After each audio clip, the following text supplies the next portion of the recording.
우리는 오늘부터 사복음서 중에 한 책인 마가복음을 묵상해 나갑니다. 들어도 또 들어도 듣고 싶은 이야기가 있다면 그것은 바로 예수님의 이야기일 것입니다. 죄 없으신 성자 하나님이신 예수 그리스도께서 이 죄 많은 세상에 강림하셔서 나의 죄를 다 짊어지시고 죄 없으신 분이신데 나 대신 십자가에 달려 돌아가신 예수 그리스도의 그 사랑의 이야기. 그런가 하면 죽음에 쏘는 것을 이기시고 부활하신 예수 그리스도께서는 부활의 첫 열매가 되셔서 오늘도 우리로 하여금 이 자리에 있게 하시고 4월의 셋째 주일 주님께서 성별하시고 복 주시는 날에 예배자로 세우셨사니 여러분이 예수 그리스도의 이야기 우리가 다시 묵상해 나아갑니다. 여러분, 오늘도 임마누엘로 동행하시는 예수 그리스도께서는 우리와 함께 하십니다. 도우시고 인도하시고 승리로 이끌어 주시는 주님이십니다. 이 세상 광야와 같은 인생의 여정에서 우리의 몸도 지치고 마음도 힘들 때 그분은 말씀하십니다. 수고하고 무거운 짐진 자들아 다 내게로 오라. 내가 너희를 쉬게 하리라. 믿음이 다르다는 이유로 믿음의 사람들을 차별하고 또는 무시하는 이 세상 속에 있는 사랑하는 자녀들을 보시는 주님께서는 뭐라고 말씀하세요? 너희가 세상에서는 환난을 당하나 담대하라. 내가 세상을 이기었노라. 여러분, 주님께서는 오늘도 우리에게 말씀으로 다가오십니다. 경제가 너무 어려워서 일하고 싶어도 일감이 없어 힘들어하며 한숨을 짓는 자에게 주님이 뭐라고 말씀하시나요? 공중에 나는 새를 보라. 틀에 핀 백합화를 보라. 수고도 아니하고 길쌈도 하지 아니하는데 내가 어련히 먹이고 키우지 아니하냐. 하물며 내가 사랑하는 너희일까 보냐. 그러면 오늘 마음에 근심하지 말라. 하나님을 믿으니 또 나를 믿으라. 도적이 온 것은 도적질하고 죽이고 멸망시키려는 것 뿐이지만 내가 온 것은 생명을 얻게 하되 더 풍성히 얻게 하려는 것이니라. 여러분, 말씀 가운데 주님을 만나시기를 바랍니다. 주님과 더불어 다시금 승리를 선포하고 일어나 전진하시기를 축복합니다. 여러분 중에 여전히 이 좋으신 예수님을 인격적으로 만나지 못하신 분이 계십니까? 여러분, 예수님께서는 늘 찾아오시는데 내 마음의 주인으로 영접하지 못하고 내 삶의 인도자로 섬기지 못하는 심령이 있습니까? 여러분, 지금까지 우리는 사복음서를 통하여 예수님의 생애를 보았습니다. 처음에 요한복음, 그 다음에 마태복음, 그리고 누가복음을 지난 주일에 마쳤고 이제 또다시 예수님의 생애, 생명의 진리의 말씀, 그리고 우리를 향하신 사랑과 천국 시민이 어떻게 살아야 되는지 본을 보이신 예수님을 우리가 다시금 마가복음을 통해서 깨닫습니다. 배웁니다. 저는 간절히 바랍니다. 여러분, 사모하시기를 바랍니다. 주님과의 만남을 사모하시고 주님이 내 심령 가운데 좌정하셔서 나의 갈 길을 밝히 인도하시기를 간절히 바라는 사모하는 마음으로 주의 말씀을 경청하시기를 바랍니다. 선포되질 때 성령께서 우리의 마음에 깨달음을 줄 때는 아멘으로 받으시고, 그렇지, 내가 영원 불변한 진리를 통해서 살지. 여러분, 세상 사람들은 시간이 가고 나서야 후회하고 그리고 뒤돌아보아 안타까워해요. 세상을 의지하고 그 유한한 변덕이 심한, 언제 변할지 모르는, 여러분, 그와 같은 이 삶의 현장에 지치고 상한 모습이 있다면 이제는 영원 불변한 진리, 영생의 도, 하나님의 말씀을 통하여 그 영원한 가치를 붙잡으시고 오늘을 소망 중에 살아가시는 성도가 되시기를 주님의 이름으로 축복합니다. 오늘 마가복음 1장 1절은 어떻게 시작하나요? 그 출발이 아주 선포하는 예수 그리스도가 어떠한 분이신가를 나타내 주고 있는데요, 마가복음 1장 1절은 이렇게 시작합니다. 하나님의 아들, 같이 읽습니다. 시작. 하나님의 아들 예수 그리스도의 복음의 시작이라. 아멘. 예수님이 누구신가 아주 간략하고 명료하게 선포합니다. 여러분, 사복음서를 보면 각기 그 성격이 달라요. 의사인 누가가 전한 복음은 얼마나 섬세한 필체로 환자를 사랑하는 마음으로 사랑이 배어나오는 그와 같은 그 어조가 담겨져 있습니다. 그런가 하면 마태복음 또는 요한복음은 서술적으로 설명하여 깨닫기를 바라는 그와 같은 내용이 담겨져 있다면, 마가복음은 아주 간략하고 명료하고 단문이고 설명을 하려고 하는 게 아니라 선포를 합니다. 그러므로 여지를 많이 남겨두죠. 장점은 우리로 하여금 상상하게 만든다는 겁니다. 속도로 말하면 여러분, 드라마나 영화를 볼 때 긴박하게 아주 스피디하게 전개되어지는 장면을 우리는 마가복음을 통해서 보게 됩니다. 그러니 가장 짧은 16장으로 이루어져 있어요. 오늘 마가복음 1장 1절은 우리에게 천명하는 것입니다. 하나님의 아들 예수 그리스도의 복음의 시작이라. 하나님의 아들이라고 그랬어요. 여러분, 당시 사회에서 이 아버지와 아들과의 관계는 어떠한 모습이었는가? 물려주고 물려받는 관계예요. 이게 무슨 뜻인가 하면 아버지의 권세, 아버지의 권한, 아버지의 사업, 아버지의 재산, 또한 가문을 통해서 내려오는 전통과 위엄까지도 물려주고 물려받는 관계로서의 아버지와 아들인 것이에요. 그러므로 하나님의 아들이라고 하는 것은 엄청난 의미가 담겨져 있습니다. 하나님의 아들 성자 예수 그리스도, 그는 누구신가? 하나님의 아들이라는 거야. 여러분, 이 하나님은 어떠한 하나님이십니까? 온 우주 천지 만물의 창조주가 되시고 우리 영혼의 창조주가 되시죠. 그런가 하면 심판주이신 하나님이신데, 그 하나님의 크고 놀라우신 권한을 위임받는 존재로서의 하나님의 아들이시라는 거예요.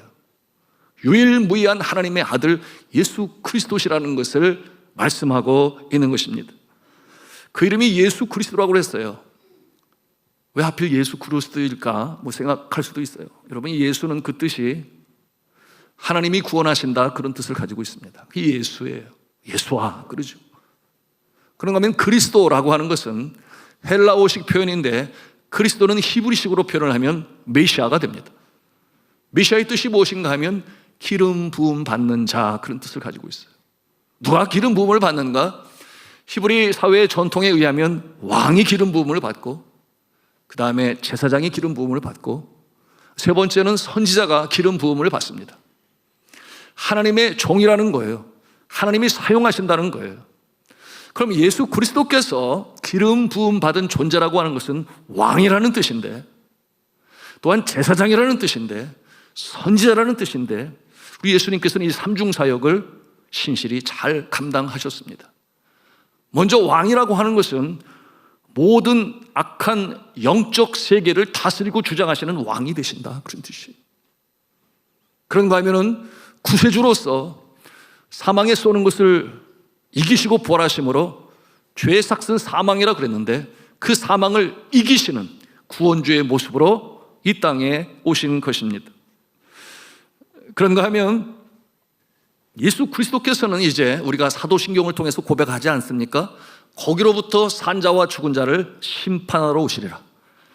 하나님의 이 심판의 그 권한을 위임받으시는, 또한 심판주로서 이 땅에 오시게 될 때는 심판주로 오시게 되시는 것입니다. 메시아이신 예수 그리스도가 이 땅에 오실 것은 이미 히브리 민족은 알고 있었어요. 하나님께서 세우신 주의 종들 선지자들을 통해 장차 메시아가 임할 것이다. 그가 와서 이 세상을 구원할 것이다. 그러므로 이스라엘 백성들은 학수고대하며 메시아의 도래를 고대하였습니다. 이사야 선지자, 그는 특별히 메시아의 출현에 대해서 말씀하고 있는데, 구체적으로 뭐라고 예언하는가 하면 메시아가 오실 것인데, 메시아가 오시기 전에 메시아의 오심을 알리는 사자가 올 것이다. 요즘 말로 전령이라고 말할 수 있겠죠. 미리 와서 이제 메시아가 오실 것입니다. 메시아가 오실 것입니다. 그러므로 그를 맞이할 준비를 해야 됩니다. 그 길을 곧게 해야 됩니다. 그 심령의 잘못된 죄악과 욕심을 이제는 깨끗이 씻어내고 청결한 심령으로 메시아를 맞이해야 됩니다. 이 같은 사자를 보낼 것이다. 그는 광야에 외치는 소리가 될 것이다. 이사야 선지자를 통해서 그렇게 미리 예언하셨습니다. 자, 오늘 본문 말씀 2절과 3절 내용이죠. 우리 같이 읽도록 하겠습니다. 시작. 선지자 이사야의 글에 보라, 내가 내 사자를 네 앞에 보내노니 그가 내 길을 준비하리라. 광야에 외치는 자의 소리가 있어 이르되 너희는 주의 길을 준비하라. 그의 오실 길을 곧게 하라. 아멘. 여러분이 먼저 보냄을 받은 자가 누구였어요? 세례 요한입니다. 그가 이 땅에 와서 그 사명 감당합니다. 여러분, 그가 그 사명 감당할 때 거칠 것이 없었어요.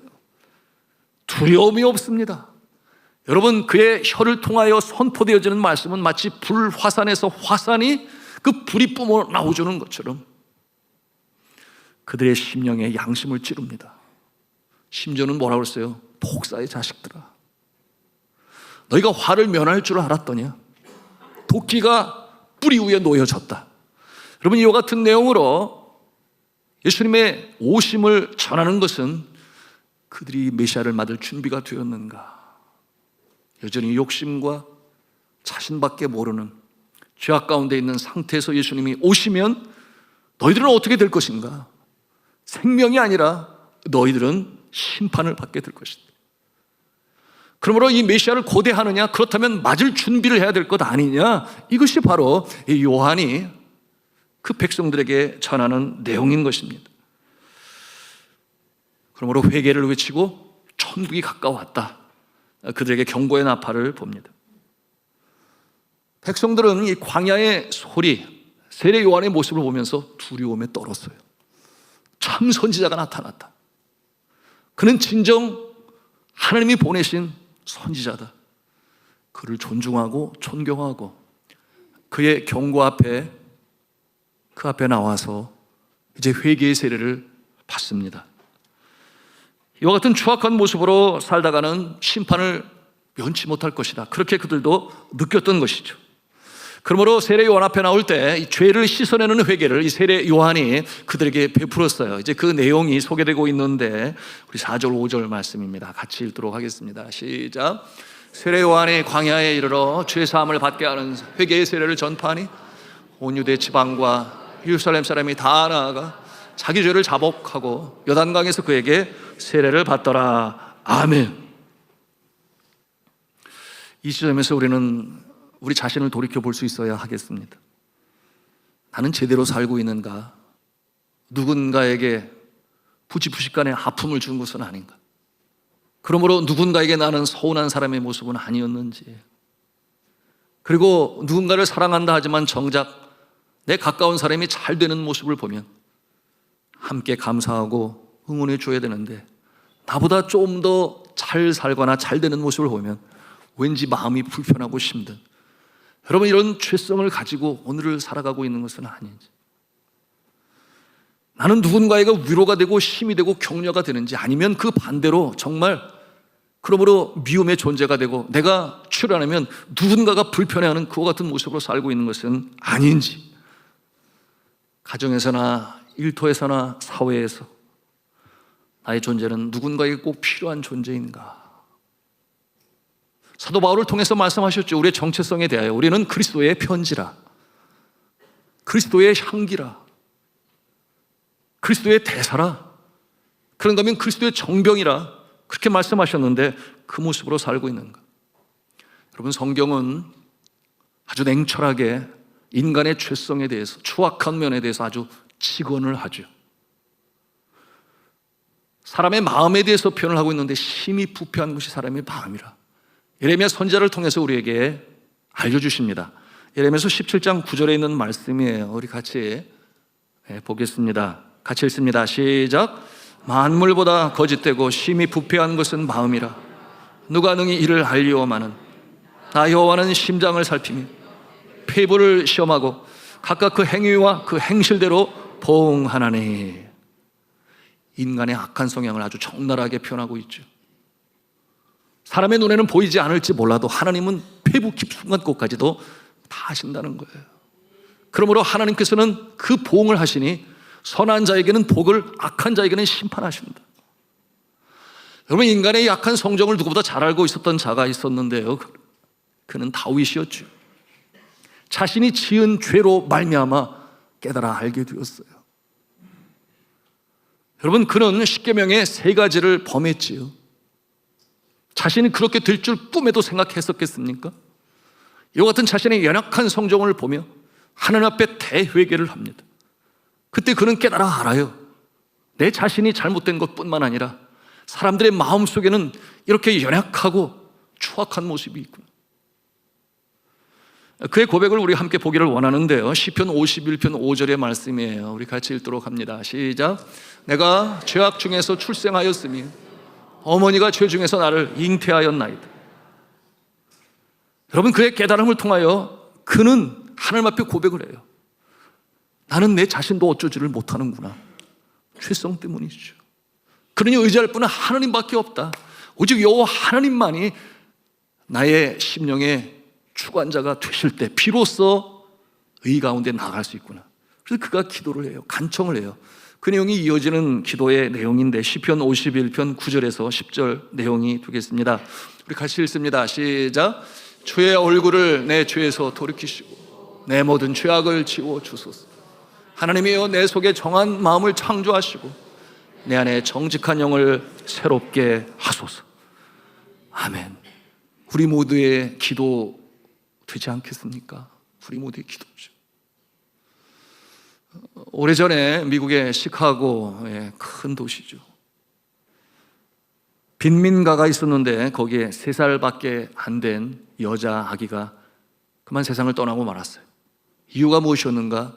영양실조였습니다. 얼마나 가난한지. 그 아이의 가정은 너무나 가난하였고 이 아이의 아버지는 가장으로 부양의 책임을 져야 되는데 그러지를 못했어요. 의무를 저버리고 술에 쩌들어 살았습니다. 이처럼 불쌍한 아가의 죽음을 보고 시카고의 한 교회가 나섰지요. 우리가 장례식을 치르겠습니다. 그래서 장례식을 맡아 주었습니다. 이 불쌍한 3살 아이의 장례식에 늦지막히 남루한 옷차림을 한, 그리고 충혈된 눈을 가지고 찾아온 한 알코올 중독자가 있었습니다. 여러분, 서양의 장례식은 마지막 모습이 이제 이별을 고하는, 그러므로 죽음을 대면하고 천국에서 만나자고 이렇게 이제 이별 인사를 하게 되는데 사람들이 줄을 섰죠. 그런데 이 남루한 차림에 술 냄새를 풍기는 자도 거기에 줄을 섰습니다. 이때 이 알코올 중독자는 그냥 가지 아니하고 틈을 타서 이 죽은 여자 아가의 신발을 벗겨갔어요. 신발을 왜 벗겨갔는가? 35센트라고 하는 적은 돈에 팔아서 싼 술을 사서 마시기 위하여. 여러분, 세상이 이러합니다. 얼마나 참 추악하고 그리고 비참하고 피로한 인생을 사는 것입니까? 여러분, 그런데 더 경악스럽고 놀라운 것은 그가 누구였는가? 바로 그 아이의 아버지였던 거예요. 사람이 이럴 수도 있다라고 하는 것을 우리는 그 사실을 통해서 보는 것입니다. 우리는 마음에 생각합니다. 이처럼 추악하고 피로하고 비참한 존재도 하나님의 은혜를 입을 수 있겠는가? 그도 회개하여 다시금 새 생명으로 살아날 수 있겠는가? 우리는 생각해 보지 않을 수가 없습니다.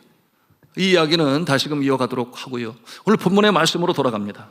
세례 요한이 회개의 세례를 외칠 때에 많은 사람들이 나왔다고 그랬어요. 오늘 말씀해 보니까 예루살렘뿐만 아니라 온 유대에서 나왔다고 그랬어요. 무엇을 보여주는 거예요? 그만큼 죄 없는 인생이 없다 라고 하는 것을 단적으로 보여주는 것입니다. 그 심령 가운데 죄로 인한 죄책감으로 인해서 겉은 멀쩡한데 속은 병들어가고 있는 거예요.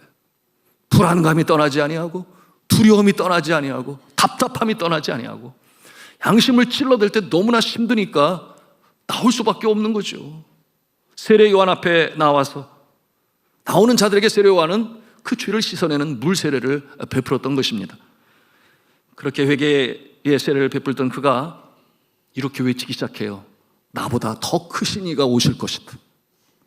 그는 얼마나 크고 위대하신지 내가 굽혀 그의 신발의 끈을 풀기도 감당하지 못할 정도로 그는 위대하신 분이요, 나는 물로 세례를 베풀지만 그는 성령으로 세례를 베푸실 것이다. 여러분, 그가 누구시겠습니까? 예수 그리스도, 메시아가 이제 오실 것이다. 그 내용으로 전합니다. 여러분, 7절 8절의 내용이 그 내용이죠. 네, 우리 같이 또 읽도록 합니다. 시작. 그가 전파하여 이르되 나보다 능력 많으신 이가 내 뒤에 오시나니 나는 굽혀 그의 신발끈을 풀기도 감당하지 못하겠노라. 나는 너희에게, 이어지는 말씀, 나는 너희에게 물로 세례를 베풀었거니와 그는 너희에게 성령으로 세례를 베푸시리라. 아멘. 나는 너희에게 물로 세례를 베풀었지만 그러나 그는 성령으로 세례를 베푸실 것이다. 그렇다면 여러분이 성령 세례와 물 세례가 어떤 차이가 있는 것입니까? 물론 차이가 있습니다. 세례 요한의 이 물 세례는 회개를 통한 죄사함의 준비 단계로서의 물 세례예요. 그런데 이 성령 세례는 예수 그리스도를 통하여 그 심령의 근본적인 변화가 일어나는, 다시 말하면 거듭남의 역사가 나타나는 성령 세례인 것입니다. 그러므로 신학적 용어로 이 물 세례는 무엇인가? 메타노이아라고 그래요. 방향 전환이다. 내가 어둠 가운데, 죄 가운데 있다가 이제는 돌이켜서 빛 가운데 방향을 전환하는 것이 바로 물 세례의 모습이라고 한다면, 여러분, 성령 세례는 그와 같은 마음을 가지고 있는 자에게 바로 성령 하나님께서 예수 그리스도의 그 사랑의 보혈로 온전히 그 심령을 새롭게 만드는, 그러므로 토탈 트랜스포메이션이라는 용어를 사용하는데 전적인 변화, 새 생명으로 다시금 태어나는 거듭남의 역사가 이 성령 세례를 통해서 이루어지게 되는 것입니다. 그러니 세례 요한은 그걸 너무나 잘 알고 있어요. 장차 오실 그는 성령으로 세례를 베푸실 것이다. 하나님의 나라가 도래할 것인데 먼저는 심령 가운데 하나님의 나라가 임하고, 그리고 그들을 통하여 이 땅에 어둠이 물러가고 빛의 나라인 하나님의 나라가 시작될 것이다. 이와 같은 내용으로 선포하는 것입니다. 여러분이 유태인 히브리의 문화는 선지자를 굉장히 존경합니다. 그리고 그의 말씀을 하나님의 대언으로 여기죠. 그래서 심지어는 세례 요한을 따르는 제자들까지도 생겼습니다. 그런데 세례 요한은 말씀하는 거예요. 내가 아니다, 그다. 나를 따르지 말고 그를 따라야 된다. 바로 예수 그리스도에 대해서 말씀하니 그 이스라엘 백성들이 깜짝 놀라지 않을 수가 없어요. 이처럼 광야에서 그 행색으로나 능력 있는 말씀에 그 선포하는 모습을 보면서 그를 참 딸을 선지자로 보았는데 더 크신 분이 오신다고 한다니 그들의 마음에 생각이 듭니다. 메시아가 오시는구나. 참 메시아가 오시는구나. 그가 와서 우리를 구원하시고 이 세상을 구원하시겠구나 하는 기대와 소망이 그야말로 그들의 심령 가운데 가득 차게 되었습니다. 이것은 무엇을 말씀하고 있는가 하면 세례 요한은 그 사명을 다 감당한 거예요. 주님의 오실 길을 예비하는 일에 그처럼 쓰임받았던 세례 요한인 것입니다. 여러분, 우리는 이 지점에서 생각할 수 있어야 합니다. 여러분은 하나님의 아들이신 메시아이신 예수 그리스도를 영접하실 준비가 되셨습니까? 여러분, 이미 오신 예수 그리스도, 지금도 찾아오시는 예수 그리스도, 또한 앞으로 오실 예수 그리스도, 우리는 어떠한 상황에서도 예수 그리스도를 메시아로 마음에 영접할 수 있어야 하는데요. 나는 변덕이 줄을 듯한 죄인입니다. 아침과 저녁의 감정이 다릅니다. 나는 추악한 존재로 내가 내 힘으로 나의 죄를 끊어낼 수 없는데 나의 죄를 사하시고 나를 구원하실 분은 오직 한 분, 십자가에서 나를 위하여 피를 흘려 돌아가신 오직 한 분 예수 그리스도밖에 없다. 예수 그리스도만이 나를 구원하실 주님이시라. 여러분 믿으십니까? 여러분, 이와 같은 갈망과 소망과 염원으로 이 자리에 계신 분에게 주 예수 그리스도의 임재하심이 있으시기를 간절히 축복합니다.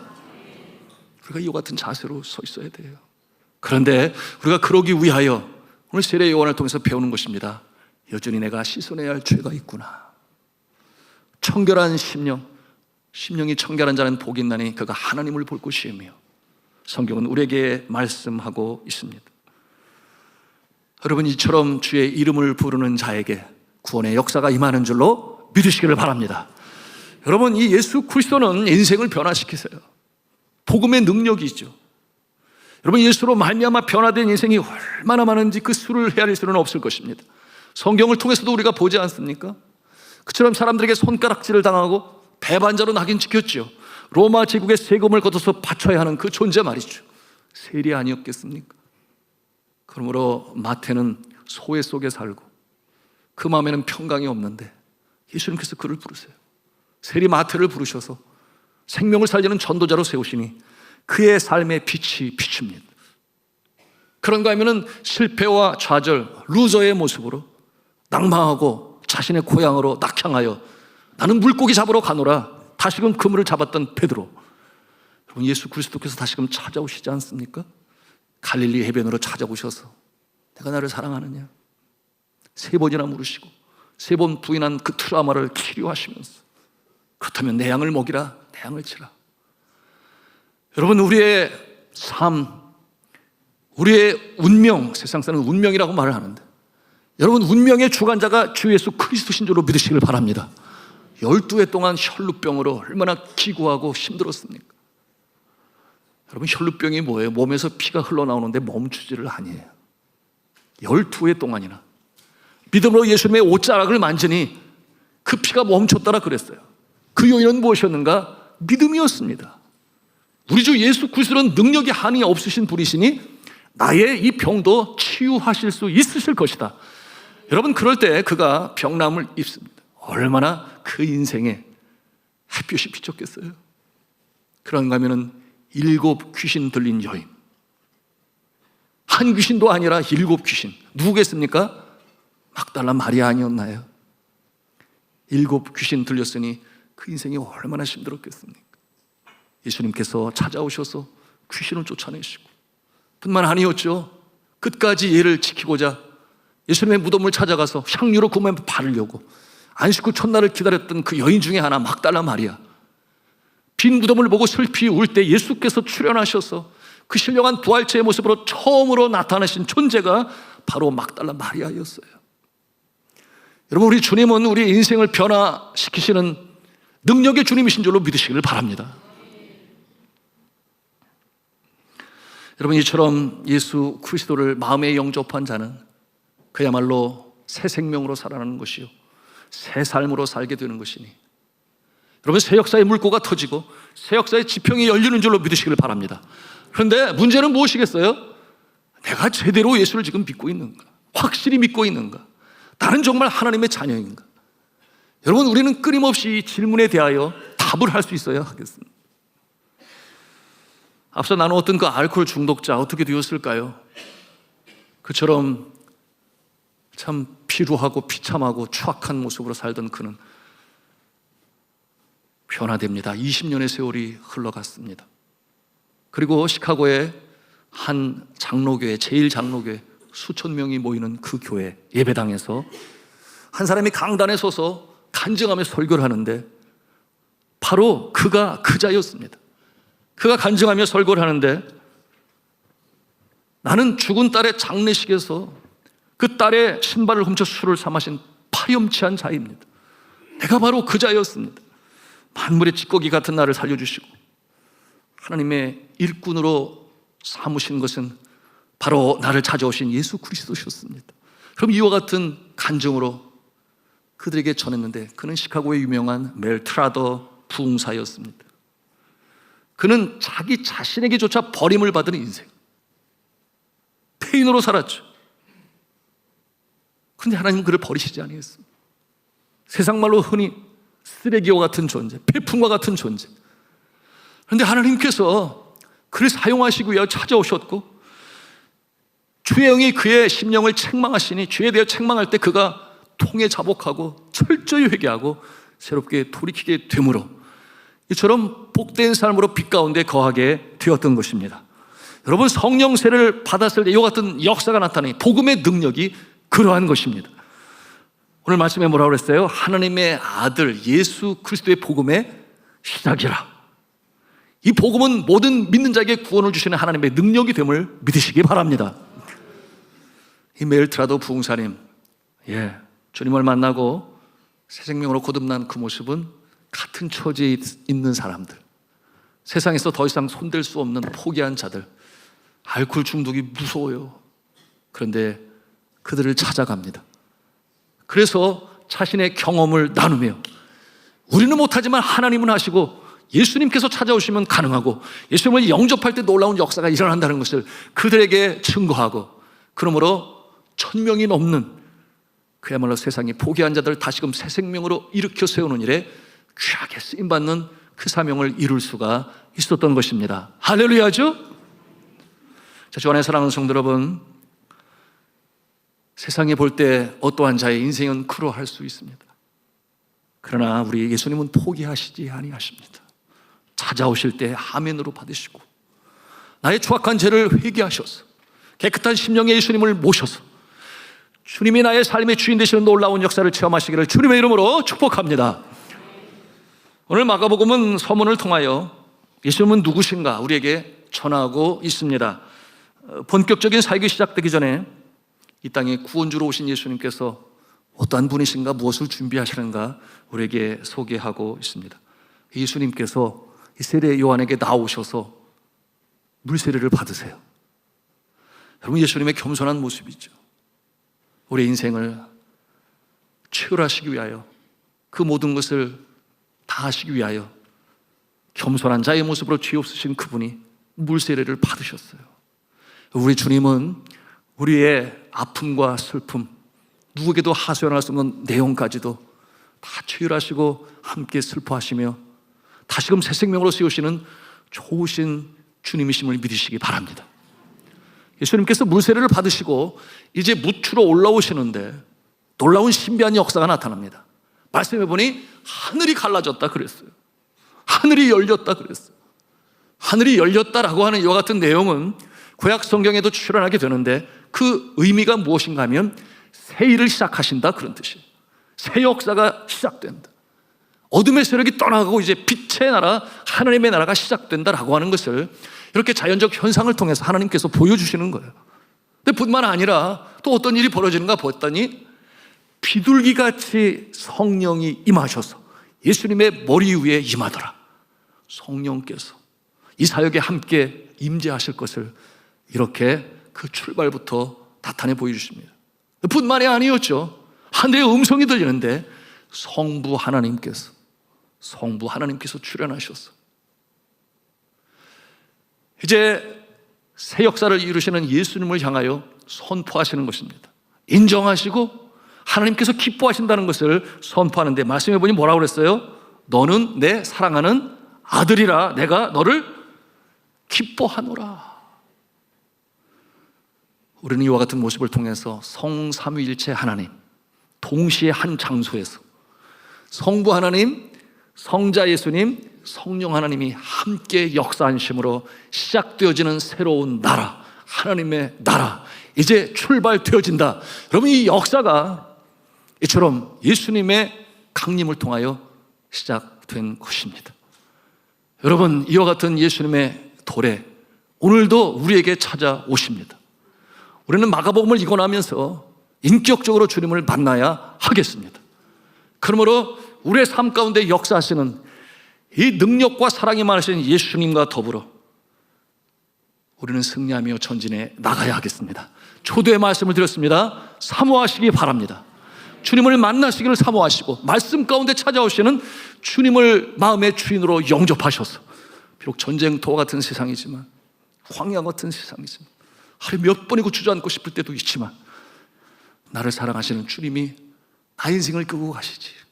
만세전에 나의 영혼을 창조하신 하나님께서 나를 이 땅의 생명으로 보내셨으니 천국에 입성하는 그날까지 나를 책임지실 것이지. 다만 나는 믿음으로 주의 손을 잡고 동행하며 나아가리라.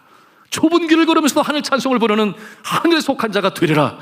이와 같은 모습이 되실 수 있기를 저는 주 예수 그리스도의 이름으로 축원합니다.